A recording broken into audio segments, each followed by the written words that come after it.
जिस व्यक्ति का आप नाम ले रहे हैं वह व्यक्ति हमारे लिए कोई सब्जेक्ट ही नहीं है। उनकी पार्टी अलग है, हमारी पार्टी अलग है। पार्टी का आप नाम ले रहे हैं वह हमारे लिए कोई महत्व ही नहीं रखता। उस व्यक्ति का, उस पार्टी का हम लोग कोई नोटिस ही नहीं लेते। हम लोग वैसे लोग नहीं हैं कि जिस थाली में खाते हैं उसी थाली में छेद करने वाले लोग नहीं हैं। नमस्कार, दर्श न्यूज देख रहे हैं आप और मैं हूं आपके साथ दक्षा प्रिया। बिहार की सियासत में इन दिनों एक बार फिर से लोक जनशक्ति पार्टी की चर्चा हो रही है। कारण है कि जिस तरीके से पिछले दिनों चिराग पासवान ने आरक्षण को लेकर के विरोध किया, इसके बाद अगर कहा जाए तो बीजेपी बिहार के अध्यक्ष दिलीप जायसवाल जी भी मिलने के लिए पहुंचे पशुपति कुमार पारस, जो कि राष्ट्रीय लोक जनशक्ति पार्टी के राष्ट्रीय अध्यक्ष और पूर्व केंद्रीय मंत्री हैं उनसे। और पिछले दिनों अमित शाह से भी उनकी मुलाकात हुई। ऐसे में कई तरह के कयास जो हैं वो लगाए जा रहे हैं। कहा यह भी जा रहा है कि जिस तरीके से बार बार लोक जनशक्ति पार्टी रामविलास की तरफ से ये कहा जा रहा था कि पशुपति कुमार पारस एनडीए का हिस्सा नहीं है और झारखंड विधानसभा में अपने उम्मीदवार उतारने के लिए एलजेपीआर तैयार है, तो उस पर रोकथाम करने के लिए ये पूरा का पूरा जो घटनाक्रम है वो हुआ है। इस वक्त बात करने के लिए हमारे साथ राष्ट्रीय लोक जनशक्ति पार्टी के राष्ट्रीय प्रवक्ता श्रवण अग्रवाल मौजूद हैं। इनसे बातचीत करते हैं। सर, जिस तरीके से पिछले दिनों मुलाकात हुई, सबसे पहले तो ये सवाल करना चाहेंगे कि मुलाकात जो हुई उसमें क्या कुछ बातचीत हुई केंद्रीय गृह मंत्री अमित शाह ने? नहीं, मुलाकात जब हम लोग एनडीए का राष्ट्रीय लोक जनशक्ति पार्टी जो हमारी पार्टी है और हमारे दल के जो आदरणीय राष्ट्रीय अध्यक्ष हैं पशुपति कुमार पारस जी, आदरणीय नरेंद्र मोदी जी की सरकार में कैबिनेट मंत्री थे, हमारे 5 सांसद थे और 2014 से आदरणीय पशुपति कुमार पारस जी एनडीए का महत्वपूर्ण हिस्सा हैं, अंग है और सबसे ईमानदार सहयोगी है। तो निश्चित रूप से बिहार में एनडीए और भी मजबूत हो, ऐसे भी बिहार में आज के डेट में एनडीए बहुत ही मजबूत है और एनडीए को और भी मजबूती मिले। डबल इंजन की सरकार बिहार में चल रही है। आदरणीय नरेंद्र मोदी जी के आशीर्वाद से, नीतीश कुमार जी के नेतृत्व में, आदरणीय नीतीश कुमार जी के नेतृत्व में डबल इंजन की सरकार चल रही है और डबल इंजन की सरकार ने नीतीश कुमार जी के नेतृत्व में बिहार में बेहद ही अद्भुत काम किए हैं। तो निश्चित रूप से हमारी पार्टी का लक्ष्य है कि 2025 का जो विधानसभा चुनाव होगा उसकी पूरी तैयारी में और विधानसभा चुनाव की तैयारी को लेकर संगठन को मजबूत करने के कवायद में हम लोग पूरी तरह से लग गए हैं। और निश्चित रूप से हमारे नेता जब एनडीए में हैं तो निश्चित रूप से समय बेसमय मुलाकातें होती रहती हैं एनडीए के बड़े नेताओं से। उसी क्रम में आदरणीय देश के यशस्वी गृह मंत्री अमित शाह जी से उनकी दिल्ली में मुलाकात हुई है। हमारे पार्टी के प्रदेश अध्यक्ष प्रिंसराज पासवान जी भी साथ में थे। यहाँ भी आदरणीय डॉक्टर दिलीप जायसवाल जी, भारतीय जनता पार्टी के बिहार के नवनियुक्त अध्यक्ष, आए थे हमारे पार्टी राज्य कार्यालय में पटना में पारस साहब से मिलने। बहुत अच्छी मुलाकात हुई और एक यह देख लीजिए कि यह एक संजोग भी है कि आदरणीय पशुपति कुमार पारस जी का भी गृह जिला खगड़िया है और भाजपा के प्रदेश अध्यक्ष आदरणीय दिलीप जायसवाल जी का भी घर खगड़िया है और लंबे समय से इन दोनों के बीच एक बहुत अच्छा पारिवारिक रिश्ता भी रहा है। तो निश्चित रूप से तो मुलाकात तो निश्चित रूप से जब एनडीए का हम लोग एक हिस्सा हैं, महत्वपूर्ण अंग हैं, तो आदरणीय अमित शाह जी से भी मुलाकात हुई है। कल तो आपने देखा होगा बिहार के पूर्व उप मुख्यमंत्री, बिहार के पूर्व मुख्यमंत्री, भारत सरकार के सबसे सीनियर कैबिनेट मंत्री आदरणीय जीतन राम मांझी जी का भी कल बयान आया है। आदरणीय जीतन राम मांझी जी ने कल गया में बयान दिया है कि हम भी जाएंगे दिल्ली और पारस हाउस से हम जाएंगे मुलाकात करने। ठीक है सर, तो इन सब के बीच एक बड़ा सवाल उठ रहा है, क्योंकि देखिए जिस तरीके से जीतन राम मांझी की आप बात करें या पिछले दिनों मुलाकातों की बात चल रही है, डॉक्टर दिलीप जायसवाल जो कि बीजेपी बिहार के अध्यक्ष हैं, या फिर केंद्रीय गृह मंत्री अमित शाह से मुलाकात की अगर बात की जाए, तो लोग ये समझने की कोशिश कर रहे हैं कि लोकसभा चुनाव में जहां बीजेपी ने एक तरफ इग्नोर किया आप लोगों को, और वहीं अब जो है वो तरजीह देने का जो सिलसिला है वो शुरू हो गया है। निश्चित रूप से 2024 के लोकसभा चुनाव में हमारी पार्टी की अनदेखी हुई, तो उसके बाद जो रिजल्ट आया, क्योंकि हमारे पार्टी के नेता और हमारे दल के सारे नेताओं ने यह संकल्प लिया था, हम लोग का संकल्प था कि बिहार के 40 सीट पर एनडीए गठबंधन को जिताना है, और हम लोग यह लग भी रहा था कि 40 सीट एनडीए गठबंधन जीतेगा, क्योंकि 2019 में एनडीए गठबंधन जब पारस बाबू प्रदेश अध्यक्ष थे बिहार के, पारस बाबू ही 2019 में चुनाव लड़े थे हाजीपुर से, 39 सीट एनडीए गठबंधन जीता था बिहार में। किशनगंज की सीट लोकसभा की कुछ वोटों से एनडीए वहाँ पराजित हो गया था, बाकी 39 सीट पे शानदार परिणाम एनडीए गठबंधन के पक्ष में आए थे, और एनडीए गठबंधन 39 सीट जीता था। आदरणीय प्रधानमंत्री जी के नेतृत्व में दूसरी बार पुनः सरकार बनी थी। तो हम लोग का लक्ष्य था कि जब इतनी पार्टियां, जब आदरणीय जीतन राम मांझी जी, पिछले बार उपेंद्र कुशवाहा जी नहीं थे और भी लोग नहीं थे, लेकिन इस बार तो सब लोग थे, उपेंद्र कुशवाहा भी जी थे, हम लोग भी थे, सारे लोग थे, तो 40 सीट हम लोग का जीतने का लक्ष्य था। लेकिन जो अनदेखी हुई, या हमारे कार्यकर्ताओं का मानना है या कुछ लोगों का मानना है, हमारा मानना नहीं है, कि पारस बाबू के साथ अन्याय हुआ, पारस बाबू के साथ एनडीए में अन्याय हुआ, कि 5 सांसद थे पारस बाबू के, अब 5 सांसद जो पूरी मजबूती से एनडीए में पिछले कई वर्षों से थे, 5 वर्षों से, और सारे के सारे सांसदों का टिकट काट दिया गया एनडीए गठबंधन में। उसके बाद भी हमारे नेता ने फैसला लिया कि राष्ट्र हित में और बिहार के हित में, कि तीसरी बार देश के हित में ही है कि तीसरी बार पुनः नरेंद्र मोदी जी के नेतृत्व में केंद्र में सरकार बने, क्योंकि देश में जो 10 साल में अद्भुत काम हुए, आज़ादी के बाद पहली बार ऐसा प्रधानमंत्री देश को मिला जो पूरे विश्व में भारत का डंका परचम लहरा रहा है, विकास के अद्भुत काम हुए, जो समाज के अंतिम पंक्ति में लोग खड़े थे, समाज के अंतिम पंक्ति में जो छोर पे खड़े लोग थे, शोषित वंचित दलित समुदाय के लोग, उन लोगों को नरेंद्र मोदी जी के नेतृत्व में पिछले 10 साल में आगे आने का मौका मिला, चाहे राजनीतिक हिस्सेदारी हो, चाहे आर्थिक हिस्सेदारी हो, चाहे समाज में जो भी हिस्सेदारी हो, नरेंद्र मोदी जी के नेतृत्व में सारे लोग को वो हिस्सेदारी भागीदारी मिली।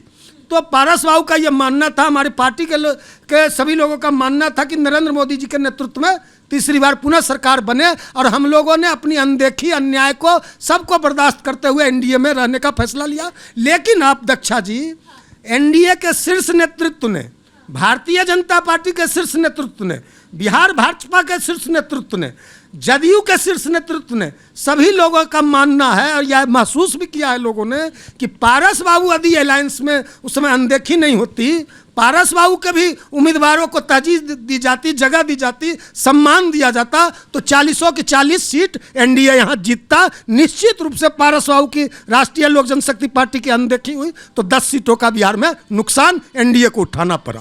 10 सीटों के नुकसान की आप बात कह रहे हैं। अब ये भी कहा जा रहा है, अगर बात कर ली जाए केंद्रीय मंत्री चिराग पासवान जी की, तो केंद्रीय मंत्री चिराग पासवान जी जो हैं,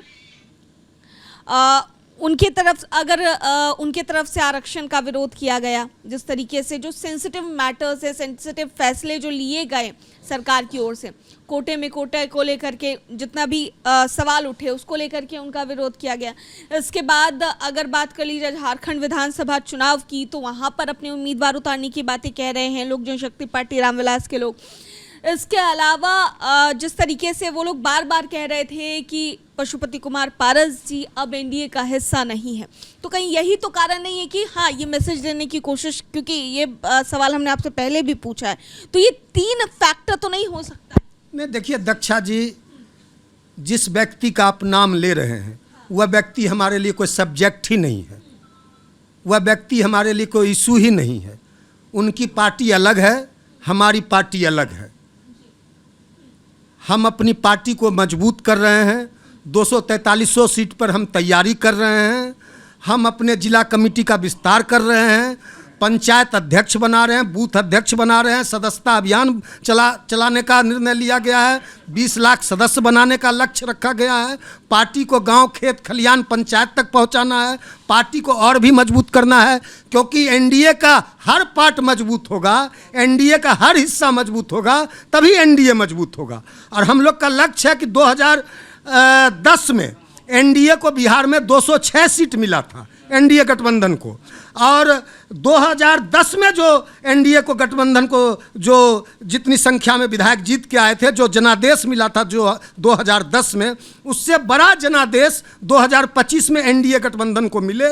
बिहार में पुनः नीतीश कुमार जी के नेतृत्व में एनडीए की सरकार बने। अब कुछ लोग हैं जिनको मुख्यमंत्री बनना है, जो कहते हैं कि 2025 में हमारी पार्टी के नेता मुख्यमंत्री बनेंगे, जिनको अब उन लोग अति महत्वाकांक्षी है। ठीक है, महत्वाकांक्षा सबको होता है, राजनीतिक महत्वाकांक्षा सबको पालना चाहिए, लेकिन जिनका बात कर रहे हैं वह हमारे लिए कोई विषय ही नहीं है। आदि वह कुछ बोल रहा है, बीजेपी तो बड़ा खेल करने की कोशिश कर रही है ना अब एक बार फिर से बिहार। नहीं, बीजेपी कोई खेल उल करने में विश्वास नहीं रखती है। बीजेपी का एक ही नारा है, बीजेपी भारतीय जनता पार्टी एक ही चीज़ में विश्वास करती है, सबका साथ, सबका विकास, सबका प्रयास।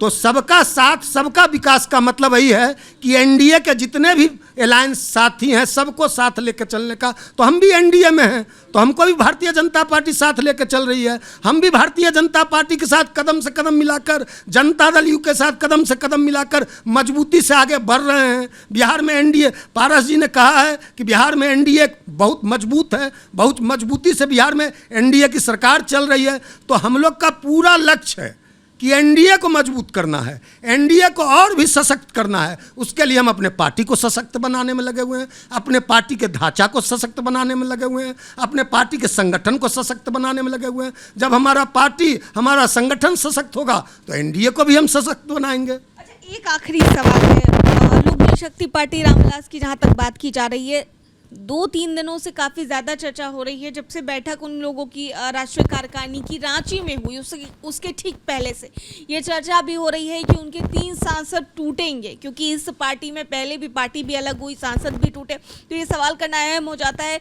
3 सांसद टूटने की बात कही जा रही है। नहीं, यह उनके पार्टी का आंतरिक मामला है। और जहाँ तक मेरा मानना है, जब भी किसी दल में, किसी पार्टी में आंतरिक लोकतंत्र खत्म होता है तो पार्टी में टूट की स्थिति बनती है।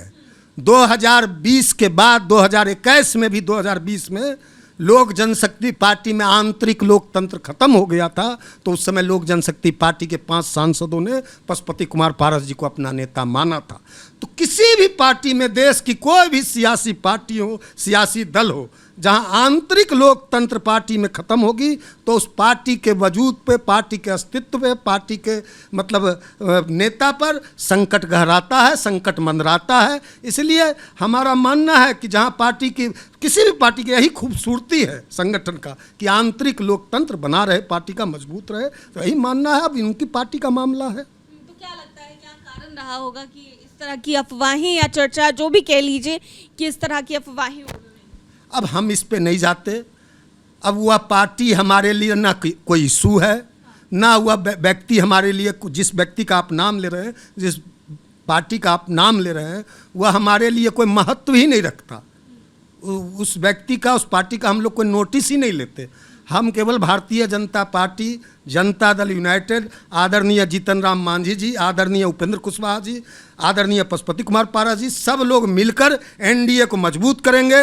225 सीट से देखिएगा दक्षा जी ज़्यादा 2025 में यदि राष्ट्रीय लोक जनशक्ति पार्टी एनडीए गठबंधन में रही, एनडीए गठबंधन में राष्ट्रीय लोक जनशक्ति पार्टी का सम्मान रहा, तो 2025 में देखिएगा 225 से ज़्यादा सीट एनडीए गठबंधन को मिलेगा और एक मजबूत सरकार बिहार में एनडीए गठबंधन की फिर से बनेगी। एक और सवाल है मेरा कि जिस तरीके से लोकसभा चुनाव में तो अनदेखी की गई, लेकिन अब जिस तरीके से जो शीर्ष नेतृत्व है एनडीए के या बीजेपी के अगर कह लिए जाए, तो वो मिल रहे हैं बिहार में भी, या फिर बिहार के बाहर केंद्र में भी जो शीर्ष नेतृत्व है वो मुलाकात कर रहे हैं राष्ट्रीय अध्यक्ष पशुपति कुमार पारस जी से। तो ऐसे में उन लोगों की तरफ से अब पार्टी के लिए, राष्ट्रीय लोक जनशक्ति पार्टी के लिए क्या कुछ प्लान है आपका? नहीं, हम लोग तो कहे ना, हम एनडीए के सबसे ईमानदार सहयोगी पारस बाबू बोलते हैं ना कि ईमानदार, हम एनडीए के सबसे ईमानदार सहयोगी हैं, और यह दिखाया भी हमने है। हम लोग वैसे लोग नहीं हैं कि जिस थाली में खाते हैं उसी थाली में छेद करने वाले लोग नहीं हैं। कि कैबिनेट मंत्री पारस बाबू 3 साल कैबिनेट मंत्री रहे, और कभी भी क्योंकि कैबिनेट मंत्री यदि किसी सरकार का, केंद्र सरकार का होता है तो वो अपने आप में भारत सरकार होता है। कैबिनेट नहीं निर्णय लेती है, कैबिनेट ही नीति बनाती है, कैबिनेट के द्वारा ही नीति बनाई जाती है, नीति बनती है, तब वह जनता के बीच वह नीति को पालन किया जाता है। तो कैबिनेट में रहते हुए आप सरकार में रहते हुए सरकार के बाहर उंगली उठाते हैं तो निश्चित रूप से यह एक असहज, एक सरकार को कमज़ोर करने का, एनडीए को कमज़ोर करने का एक स्थिति आप पैदा करते हैं। हमारे नेता ने कभी भी, सब दिन जहां रहे हैं हमारे नेता पूरी ईमानदारी से रहे हैं। कैबिनेट में भी थे आदरणीय नरेंद्र मोदी जी के नेतृत्व में 3 साल, तो पूरी मजबूती से सरकार का पक्ष रखते थे, पूरी मजबूती से जो सरकार ने, जो आदरणीय नरेंद्र मोदी जी ने जो काम दिया था, जो एक मंत्रालय, अहम मंत्रालय दिया था, उस मंत्रालय का लाभ आम जनमानस को, आम आवाम तक कैसे पहुँचे। नरेंद्र मोदी जी के नेतृत्व में जो दायित्व और जो जिम्मेवारी पारस जी को मिली थी कि एनडीए सरकार का जो हमको मिला है, उस एनडीए सरकार का जो काम है वो कैसे जनता तक पहुँचा, उसी में हमारे नेता लगे रहे।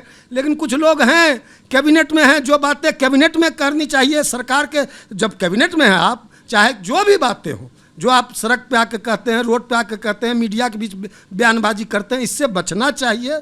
और जो भी बातें हैं, कोई भी आपको, चाहे जातीय जनगणना हो, चाहे और भी कोई इशू हो, जो भी इशू है, हमारा तो यही सलाह है, उनको कैबिनेट में उठाना चाहिए। सड़क पर आकर मीडिया के बीच इस तरह की बयानबाजी से बचना चाहिए, हमारा सलाह है। राष्ट्रीय लोक जनशक्ति पार्टी के राष्ट्रीय प्रवक्ता श्रवण अग्रवाल जी से बातचीत हो रही थी, और तमाम जितनी भी अभी चर्चाएं चल रही हैं लोक जनशक्ति पार्टी रामविलास को लेकर या फिर राष्ट्रीय लोक जनशक्ति पार्टी को लेकर के, उस पर क्या कुछ कहते नजर आए हैं सीधे तौर पर, साफ तौर से आप सुन रहे थे। कैमरा पर्सन शशि के साथ मैं दक्षा प्रिया, दर्श न्यूज पटना।